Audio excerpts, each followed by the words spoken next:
Well, we're here today with Peter Hutton.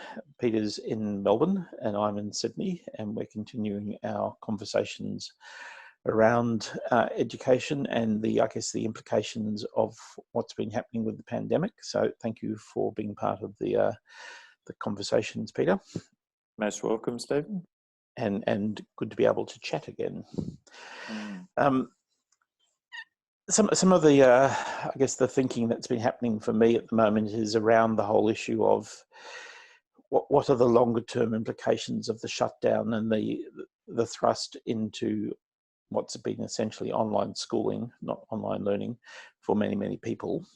As you reflect on what's been exposed in the last few weeks in terms of the values that people have had in relation to learning or the schools, what have you seen? What have the observations been? I guess there's a couple of observations, and I think they would be shared fairly widely. One is the appreciation of educators, students and parents of the fundamental importance of well-being and connection and just the basic human interaction each day, both formal in the classroom, but also the informal, and just how important that is perhaps to be brought back into balance with curriculum. I feel like the pendulum had well and truly swayed towards the what, and solely confined to the classroom. And I think, what it's brought home, this isolation has brought home just the importance of the humanness of the whole educational process. So that would be my first observation. My second observation, and you pointed out yourself that it really has been online schooling, not online learning. And I guess one of the fears that I have is that for some, this experience, particularly where it has been synchronous, where it's been basically trying to replicate school at home, could perhaps leave them with a negative view of online learning, and they perhaps are going to become more defensive even to trying things that are outside the box formula of one teacher and 30 or so students. So I worry that it hasn't, none of us wanted it to continue, but my fear is if we go back, we haven't reached that crunch point where online schooling doesn't work, that would have actually forced teachers to adopt a new paradigm, because the old one just would have been, unsustainable, totally unsustainable. It's okay. It's very interesting as well that when we think about what's been exposed, I've been encouraged that there have been some dialogues occurring on social media in relation to the inequities of the examination and assessment systems. I think it has brought into stark reality, if a child is coming from a very functional household with a family that's active and involved in education and learning in general, well, then they have a far higher opportunity for success, I guess, because of that. Did you have any thoughts around what's surfacing now in relation to assessments, tests and exams, both from a school and a government level? I think that's an interesting one, because online learning basically involves teachers getting an insight into what's happening in the home life. I think it has, certainly at the teacher level, made the disparity between home lives of some students versus others, it's brought that into quite stark relief. I'm less confident that message has permeated higher to our politicians. Like, that we for instance ran a No ATAR 2020 campaign, which is essentially Australia is the only country in the world to have a ranking system, as you would know, where every student is ranked against another down to 0.05 of one decimal place. And we ran a campaign that gained some traction, 20,000 signatures, and I think that applied some pressure to our politicians, because the existing inequities that are already relevant in that measure were exacerbated I think, at least twofold because of the online situation. It's also meant that a lot of the universities are now looking not at year 12 results, but at year 11 results. Because in Australia, our system is almost exclusively driven in the secondary system by preparing for this ATAR measure. And perhaps the door is open there, that if sufficient numbers of unis and a large number of them have now said that they'll look at year 11, that perhaps they might consider that to be an ongoing situation. And that might sort of, by default, lessen the impact of the ATAR, which is just this totally inequitable measure. Okay, let's explore that for a second, because I know that as principal beforehand, you actually forged some relationships with universities in Melbourne where kids could go directly from the school to the university. If you had to create a project or something that could be, I guess, part of a digital portfolio, what type of thing would you want to see in that would actually better demonstrate a child's learning or a student's learning, especially if someone's thinking of university level? I guess university entrance is a complex, very complex issue, and you don't want to replace what we've already got, which is an inequitable system, with another inequitable system that can be gamed even more by those people who whose families come from privilege. So you don't want to have a learning portfolio that can be doctored, or money spent on giving students experience that look great on paper. There needs to be some sort of objectivity brought into it that levels the playing field, not makes it more inequitable. But I guess I would like to see us completely rethink that whole process of going to uni, and not make the pinch point perhaps getting admission to a course, because in Australia, of all those that start an undergraduate degree, a quarter don't finish first year, and more than 50% don't finish their degree.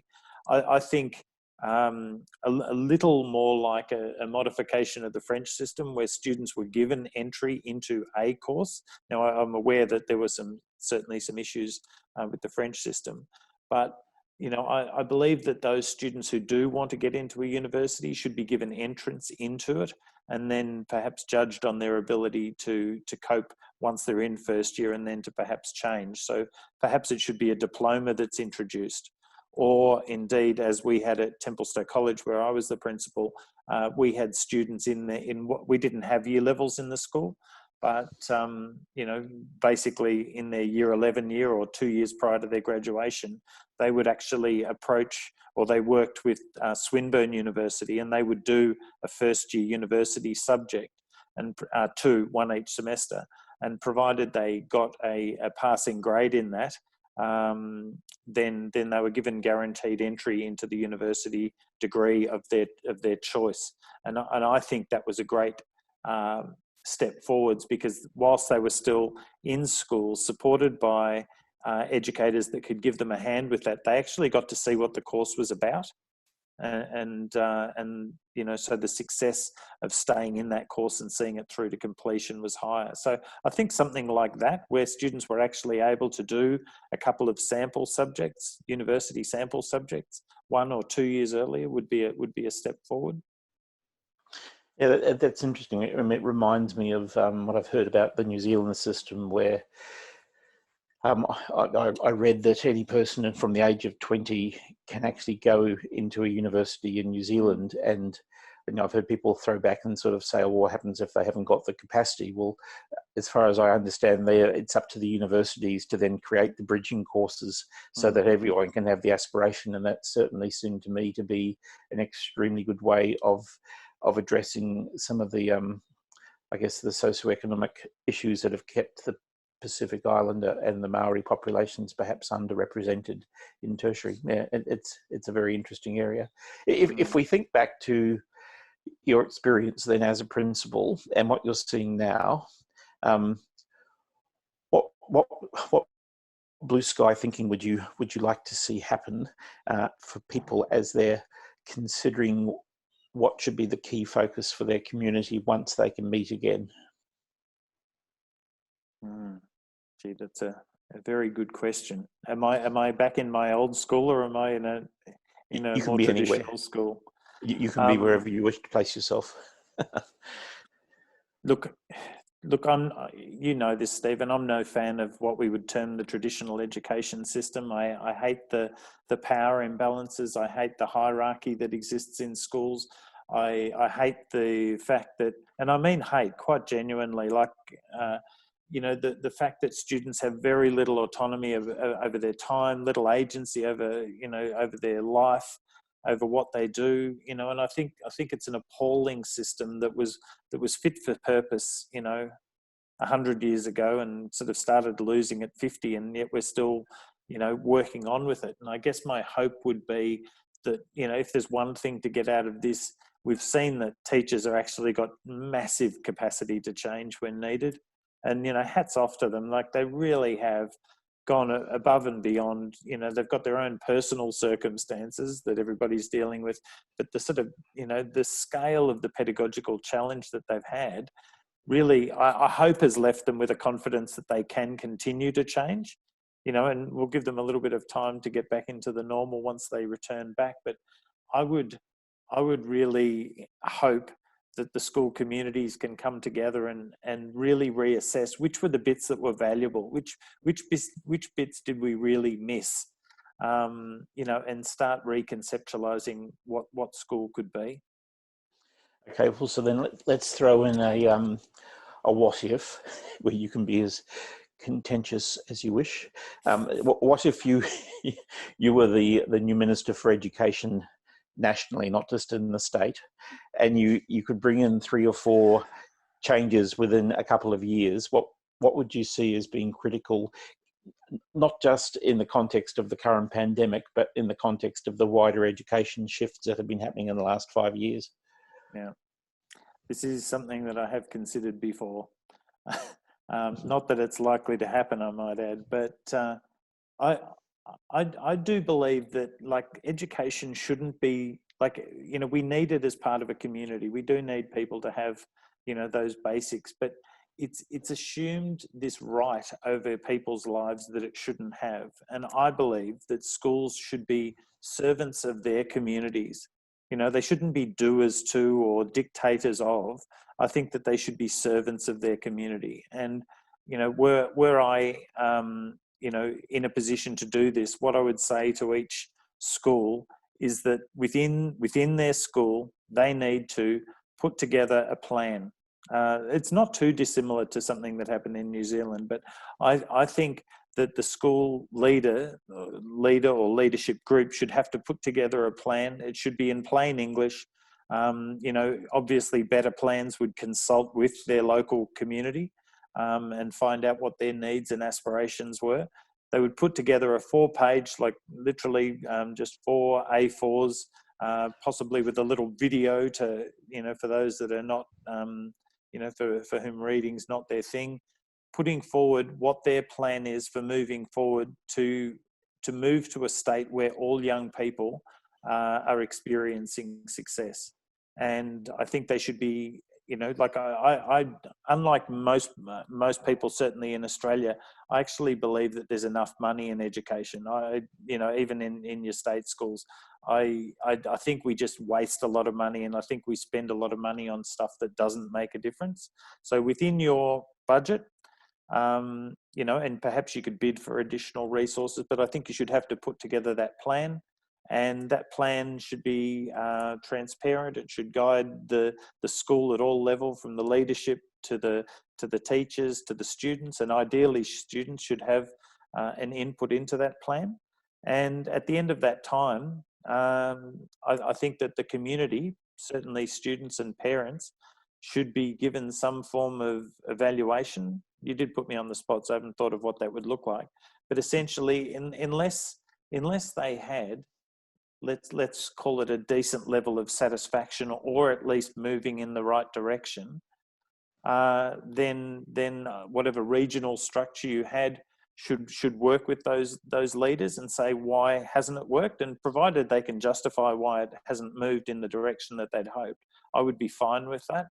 But there would also have to be some accountability to the community, saying, look, the leadership group have identified this as an issue. They have responded by these countermeasures or these refinements.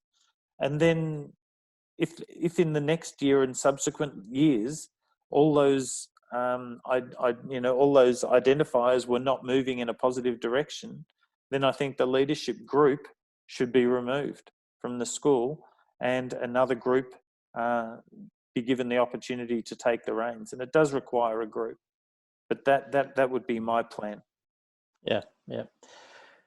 So if we're thinking now, just as we sort of head towards finishing this conversation for today, a school board or a school leadership team, if they take the opportunity of the pandemic now to really consider what's the circumstance that they're going to go back to, and what should they be thinking about? What's the place for the wider group? I mean, I know that with the Future Schools Alliance, the idea there is that people get together to encourage each other. What would be your advice to a board or to a school leadership team that's stuck to know exactly what do they do to help transition a community and move forward? I'd like to put in a plug for the Future Schools Alliance there. You can feel free to do that. It is difficult. I think when you're in the cut and thrust of being in a principal or in the leadership group, it can be scary and it can be isolating. And you can, even within your own leadership group, unless your relationships are really solid and positive, certainly for a school leader, you don't even have, you may not even be able to discuss those concerns there. I think the days of the Lone Ranger principal who had all the answers and knew everything and so on, those days are dusted. And any school board really should be making sure that their principals' well-being and professional growth is their primary concern. Because if they can model building the principal up in their leadership, and they should also obviously be making sure that that's the principal's leadership stance working with their staff as well. But they should make sure that there's some sort of professional supervision or mentoring or support. I don't believe that we should go down the pathway as certainly our state, the Victorian education system, did. It was a good concept of putting people together in these groups, but essentially they organised our play dates, and not knowing the local context, they put us together with people who were clear competitors, and suffice to say we didn't play well and openly. But it would be fine for even a system to say, look, you must have a minimum of 3-4 other people within some sort of a sharing group. They can be people from outside your area, your geographic area. They could be outside the state, outside the country, but you have to demonstrate that you've got a professional support network of some size. We started the Future Schools Alliance for that purpose, to support school leaders that wanted to transform their school environments, and we walk with them along that journey. We started thinking we were going to have 10 schools within a year, and we had 10 in 2.5 weeks. We've been operating 2 years. We've got 50 schools, and pre-COVID, our aim was to have 100 by the end of this year. One of the benefits that's come for us is that we now believe we've got a model, because it can be delivered remotely, that we could actually take international as well and support schools no matter where they are, whether they be in remote Australia or if they be, in any other part of the world, provided they've got decent internet. Yeah, and I guess from my own experience there is that the more we can connect the conversations internationally, the stronger. I guess the opportunity for shift is going to occur now, and we know that the stories are going to keep evolving and changing, and I guess it's been good just to hear your thoughts on what should be immediate steps and immediate questions that people should be asking, or steps or actions that they can take. So that's been very, very helpful. So thank you very much for joining in the conversation. Most welcome. Hope it's been of some benefit to somebody somewhere. I'm sure it will be.